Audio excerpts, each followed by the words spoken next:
Welcome back, players, to the Without the Dice YouTube and podcast. It's been a minute since we've had an upload because of life things, but thank you all for your patience, and of course, thank you so much for listening to our videos. We should be getting back to uploading at least once a week, if not twice a week most weeks. We're really excited to show you our content, and without further ado, let's dive right into our story. The Hidden District. The Hand You're Dealt. Gene rubbed his throbbing head as he considered both the Sasquatch in front of him and the words that were coming from its mouth. Wait just a damn moment. I'm still processing the fact that you exist, let alone that you'll be teaching me magic and taking me on missions? Webster, the aforementioned Sasquatch, grumbled low in his throat, a sound that was unnervingly similar to the growl of a grizzly bear. Gene didn't pay him any mind, though, thinking instead on what Webster had been saying. I could interrogate a ghoul, maybe deal out some of what I took earlier. As he was thinking this, Gene glanced down at his freshly healed arm and quickly tossed that option away. The Templars, they were witch hunters in the Crusades, right?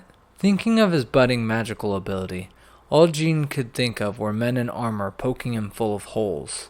How about the merchants? Sounds safe enough. Webster gave him a half grin, then shrugged his shoulders. Let's hope so. Then the two walked out of the room in which Gene had woken up in, to find it was just another one of the many hotel rooms on the first floor of the event center. Gene stopped halfway down the hallway. Wait a minute. Aren't people gonna be concerned seeing one of your kind just walking about? Webster shook his head. No need to worry about that. The unseen remains unseen not because we hide, but because people don't really look. The average person today is more engrossed in their cell phone and their own self-importance than interested in their surroundings. Most people who glimpse me think I'm just a hairy homeless man. And I mean, I don't mind the free money. Buys me coffee. Trust me, boy. Now that your eyes have been opened, you'll see things that you could have never imagined, and things that you wish you never did. That's not ominous at all.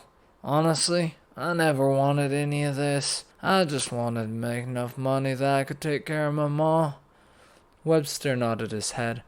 A noble pursuit if such a thing exists. Maybe you're not as much of a punk as I thought. Anyway, let's go. Webster continued walking, and the two eventually made it to the parking lot, where Gene was greeted with the sight of a Vanta black Jeep Gladiator parked next to his truck. When Webster pulled out a pair of keys and started to get into the driver's seat, Gene felt a laugh building up in his throat at the pure ridiculousness of the situation he found himself in. This time, though, he kept his comments to himself. Instead, he reached into the cab of his pickup and grabbed his shotgun, and then slid into the passenger seat of the Gladiator. Webster turned the key in the ignition, and immediately the vehicle was filled with a roar of speakers blasting Disturbed's Another Way to Die. Gene smiled, shaking his head. You know, you're not what I would have expected a Sasquatch to be. What? Expect me to walk everywhere and only listen to bluegrass and hippie music? Gene hesitated, and Webster took that as a yes. Look, boy, if you want to survive, you need to throw away your notions of what a type of people are like. Stereotypes will get you in trouble in all walks of life, the Hidden District the most. Now sit back and enjoy my music. The two continued like this for a while, different metal songs thumping out their beat on the radio, while Webster drove masterfully, weaving in and out of the DC traffic. Eventually, Webster pulled the vehicle off in front of a large set of aqueducts that ran over top the Potomac River. He then reached into the back seat of the vehicle, pulling out a large blunderbuss. Then he slid a handful of what looked to be metal pellets into the front of his overalls. Then, without a word, he started walking toward the stone arches. So, are we gonna meet the traitor here, or... Gene trailed off as Webster pushed on a set of stones that were set into the aqueduct, and a door seemed to materialize out of the stone. Pushing into the large door, Gene followed his new mentor down a long flight of stairs. What greeted him was a scene straight out of the Brothers Grimm. Stands were set up in this cavernous space. A myriad of creatures stood both in front and behind the booths. Some that Gene thought he recognized from fairy tales and folklore, others that he couldn't even hazard a guess at their origin. Don't wander off. It's okay to look, but not everyone here barters with money. You got me? Gene merely nodded, a look of wonder plastered across his features, as his eyes glimpsed a tiny figure with wings, sporting a pot belly, flying around ranting about something to do with the color of red. Gene pinched his arm to make sure he wasn't dreaming, then quickly caught up with Webster, who'd already started making his way deeper into the thrum of creatures hawking their wares. Bobbing and weaving through the crowd, Gene felt his arm brush up against a bipedal, snail-like creature.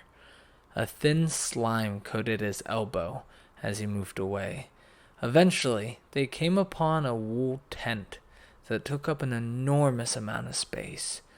Gene noticed quickly that while the hawker's booth near the tent had plenty of business, people seemed to steer clear of the tent. Webster did not. He stepped forward and moved through the front flap like he owned the place, inspiring a confidence in Gene that he didn't realize he had been lacking. The strange place had taken something out of him, and he was nervous. But seeing his mentor move forward with such a confidence helped to apply the same thing to him. Inside was very plain. A few threadbare pillows littered the floor. In the center of the room was a hunched, hooded figure, standing in front of a candle-covered table. The figure looked up as they entered, which allowed a peek at its features. A long, fur-covered snout extended past the shabby gray cloth. Brown eyes that shined with a sharp intelligence were set into the dog-like features, and locked onto Gene's curious eyes. Welcome. The hunters have come. Callie knew you would. The cards told Callie you couldn't resist. Yes, Callie. Douglas said you had some information for us. Information? Yes. Oh, wait. Callie sees Mr. Webster has brought Callie a new friend. Gene stepped forward, looking up at the hunched dogman. Gene. Nice to meet you. The dogman smiled, revealing a snaggle-toothed grin, a look that did not help the unhinged vibe that Gene was getting from the creature. Gene. I'm Callie of the Omega Clan Knolls. The cards tell Callie Gene has many questions. Ask the questions, and shuffle while you do so.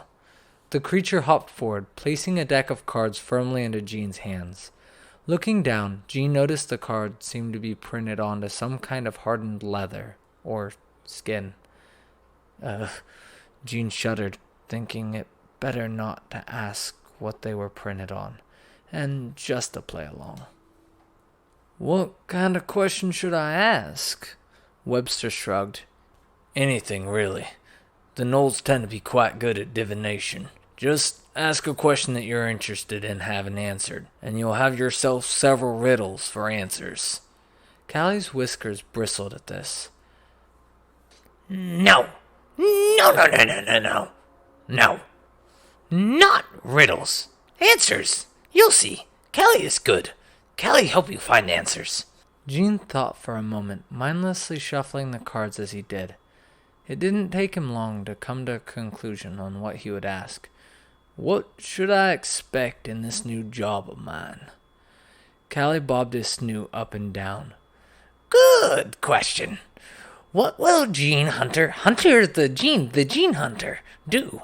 He snatched the cards from Jean's hand, mid-shuffle, and then whispered something under his breath. As he passed his hand over the deck, a faint yellow aura emanated from the candle. It encased the cards, then flowed around the table, settling to outline both Jean and Callie. As this happened, the candles dimmed, making it feel as though the two were drifting along in space, the two of them and the cards being the only things that were there, the only things in existence.